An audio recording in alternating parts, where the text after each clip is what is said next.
Y'all want to learn about toilets? I work for toilets. What? I do toilet work.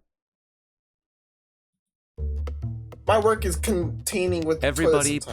poops, and almost always Ew. in a toilet. But Yeah. it wasn't always the glamorous solo activity it is today. It used to be a weird group thing in some places and, very disturbingly, pig food in others. So how did we go from wildly defecating in the Ugh. streets That's to how they sitting poop. comfortably on a piece of art? So, Today we're going to look at the history of toilets. But before we plop down, be sure to Alright. subscribe to Weird History and let us know about what modern day conveniences you would like to hear more about. let's see. I don't know what to expect from this. Now, let's go see a man about a horse. That's what they say. That's what they say when people go to the bathroom. They go see a man at a horse. What does that even mean? I don't know. What does that even mean? The first known toilet and sewer system showed up on the scene in 2500 BC in northern India and Before- Pakistan. Way ahead of their time, What did it look houses like? in the Indus Valley could, in theory, list a bathroom in the home listing with rooms dedicated solely for numbers 1 and 2. Why you got one leg for? What the heck happened? What is this? This dude got a brown leg and a black leg. What the heck is that? What's going on here? Is I'm tripping? Sometimes 3. These rooms contained drain pipes that led to a central sewage system, which could be flushed by simply dumping water into the toilet. Sounds like a very familiar process so far. Yeah. Nothing weird yet. No. Sewage was carried through a simple grid system in pipes made of brick and terracotta, pipes or back all the then? necessary components to build a house in Florida. This allowed the waste to be carried from multiple floors of the home and dumped into the nearest body of water, or what we Ew. today call Florida. These pipes were relatively sophisticated. Think about it, dude. All the fish, all the food, all the other stuff you're eating that like, see? You dookie.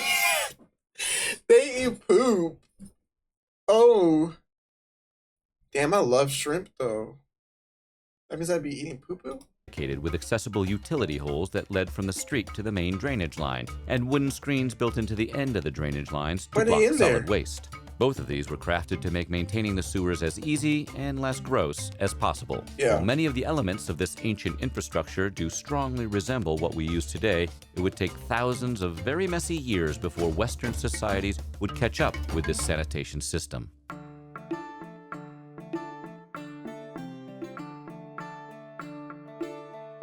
For a society that worshipped Oh, they use sand. cats, it's only appropriate the Egyptians also used a bathroom like one. Ancient Egyptian toilets were designed specifically with water conservation in mind. They, in general, went hard on saving, believing in only using Smart. H2O with the intent to reuse it. With no running water in Egyptian homes, even with dedicated rooms in which to bathe, Egyptians would pour water onto themselves at bath time, which was collected in jars and reused for agriculture and gardening. The Egyptian 1% would perch their rich behinds onto limestone seats to relieve themselves. They're eating their filth. They said they're agriculture and farming. So whatever fruits and stuff they're eating is the filth that's coming off their bodies. Into containers filled with sand, which would be cleaned out by the servants, or what today is called owning a cat. The lower plebeian class would also relieve themselves in pits of sand, I don't want to eat nobody's ball sweat. but their poor garbage butts had to settle for a dumb wooden stool with a hole cut in the middle instead of a more glorious, non-splintery limestone. What a dump for a dump. Pig toilets. What are pig toilets? If you weren't hungry before watching this video, you're about to be starving, particularly for a bacon treat. go. During the Han Dynasty in China, farmers constructed toilets that were directly fed back into their pig pens. Though these toilets looked similar to a traditional outhouse, there was one small difference. Rather than the waste feeding into a hole in the ground, it fed into the hole of a pig's face. The waste was routed into the pig pen, which the pigs, being pigs, would then consume as a light snack. Once this was digested, the waste from this human waste turned into pig waste would be used as fertilizer, thus eliminating the need for a sanitation system. Include that in a verse of the Circle of Life. Don't tell me y'all ate the pigs too, dog. Cowards. The Romans built easy to flush latrine. Roman bathrooms sounded like quite the social scene. Their bathrooms consisted of long stone or wooden benches with holes scattered about for users to take care of their business while in comfortable sitting position. These elevated bench toilets were purposely built to hover 1 to 2 feet above the ground to make it easier to flush the water through, using the sewage system that ran throughout the city. And no, there were no dividers between bench holes, making going to the bathroom more of a group social activity than a private moment to oneself.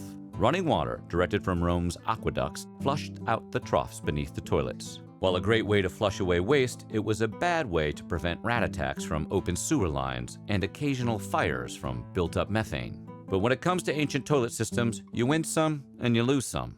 A bunch of potential rats on fire, however, can probably go in the losing column.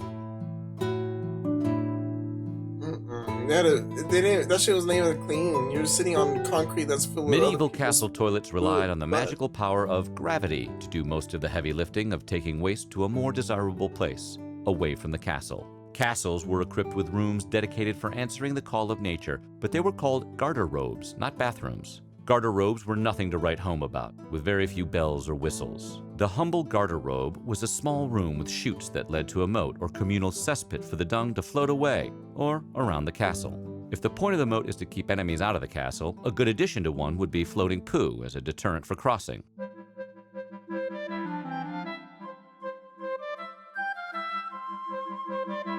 Before the indoor flushing toilets were popularized in the 20th century, most people had to wander down to local cesspools in order to relieve themselves. A pretty nifty inconvenience for something where convenience is paramount.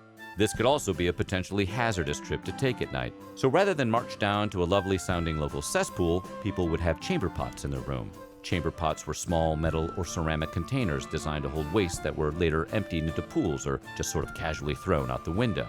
A fun thing to be on the lookout for when walking underneath a window, surely. They remained a popular way to go to the bathroom until World War II, and are even used today in some parts of the world where indoor plumbing is still not a thing. Since chamber pots were a regular fixture in people's homes, they weren't afraid to jazz them up a bit, turning them into less of a pot to piss in and more of a fun little home decoration to whiz in. Some were ornate and made of ceramic or fine china, and others were encased So they're making it look beautiful when there's shit all over it? in decorative boxes. Some were designed with verses like, "Use me well and keep me clean, and I'll not tell what I've seen," which now, of course, has been reduced to simply, "Live, laugh, love." Modern flushable toilet was invented in the 16th century, 1600s. Sir John Harington was a controversial writer known for his risque poetry and political writings. He also invented a flush toilet in the late 16th century, as one typically does while writing poetry. In The Metamorphosis of Ajax, Harington described the device as an elevated cistern that dumped water into the toilet bowl and removed waste via the pulling of a chain, or what sounds remarkably like a current-day toilet. Unfortunately, The Metamorphosis of Ajax was also a thinly veiled criticism of the English government, so the invention of a toilet, somehow sandwiched between critiques of the monarchy, presumably got thrown out with the bathwater, as How do they wipe their butts, though? How do they wipe their butts? they say, for nearly 2 centuries. They better not be having no dookie stains. Queen Elizabeth I, however, did have one built for herself, which is probably not the takeaway Harington was aiming for when it came to a queen reading his anti-government pamphlet.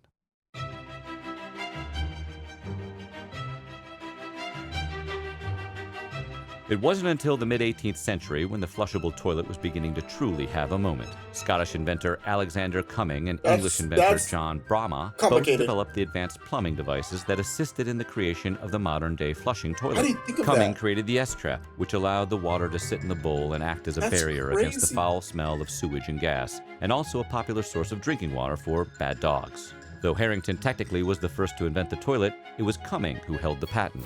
It was during the installation process of Cumming's design when Braham developed a valve with a hinged flap that sealed the water in the bowl. Thanks to these two advances in the design of the toilet, these babies began selling like hotcakes, with water closets growing in popularity throughout the mid-18th and 19th centuries. After World War I, all new buildings built in the UK were required to include an indoor toilet. We've come a long way from throwing our dung out the window. Thomas Crapper was famous for selling flushing toilets. Crapper. Given his last name and how hilarious and ironic it would be, Thomas Crapper is often falsely credited as the inventor of the modern toilet. In reality, Crapper was more like the band Kiss of toilets. He didn't invent the toilet, but he sure knew how to market the crap out of it. An early sanitation pioneer, Crapper is credited for inventing the oddly beautiful U-bend plumbing trap that is still used in toilets and sinks today. Crapper displayed his toilet products in showrooms and tried to sell his sanitation designs to the wealthy. And yes, Crapper was not the inventor of the flushing toilet, but when people would draw the conclusion, he didn't go out of his way to correct them. Why ruin it? It was better this way. Edward VII hired him to install dozens of indoor bathrooms in several royal palaces, which contributed to his fame. But mostly, of course, it was that his last name was Crapper, and his whole life was toilets. That is very convenient, or coincidental. George Jennings, a sanitation engineer and auteur toilet inventor, was the first to propose the idea of installing public flush toilets throughout London. Jennings designed a series of toilets for use at an art exhibit in 1851 that cost a penny per use. Jennings' art toilets that cost money for use were a big hit, especially with poorer folk who couldn't afford a flush toilet of their own, but could afford a penny to use one. With these toilets being a bona fide hit, Jennings proposed to build public facilities at the Royal Exchange, a major commerce and business sector in London. The government ignored this idea at first, with the strange belief that nobody would want a public bathroom, claiming the results of several trial public bathrooms proved they were bunk. The Royal Society of Arts, the money behind Jennings' public toilets at the art show, installed a handful of test pay toilets around London soon after to see if it was a thing people wanted. The move ended up being a financial catastrophe, even if its heart was in the right place. In 1885, London officials finally came around on Jennings' idea, several years after the plumber passed away. The first facilities were built at the Royal Exchange, huge. but not by Imagine Jennings' being a company, plumber for that? which seems like kind of a real jerk move by the Royal Exchange. Try. As the population began to boom, so did contagious diseases that spread like wildfire due to widespread unsanitary conditions. Cholera, in particular, was the contagious disease du jour, whose spreading was aided greatly by poor sanitation systems. Because of this, the dry toilet was invented as a way to use the bathroom without water as the flushing mechanism, but rather it would divert waste or use covering material such as peat to absorb the liquid. First invented by an English priest named Henry Moule with a patent in 1873, he was able to get the design in schools and public hospitals in England and India, but despite cutting maintenance costs and eliminating odors famously associated with sewage systems, his design did not catch on. We can thank this failure today for all of our wet toilets. So what do you think? Are you watching this video from a toilet? We bet you are. No, I'm not. I'm not. No.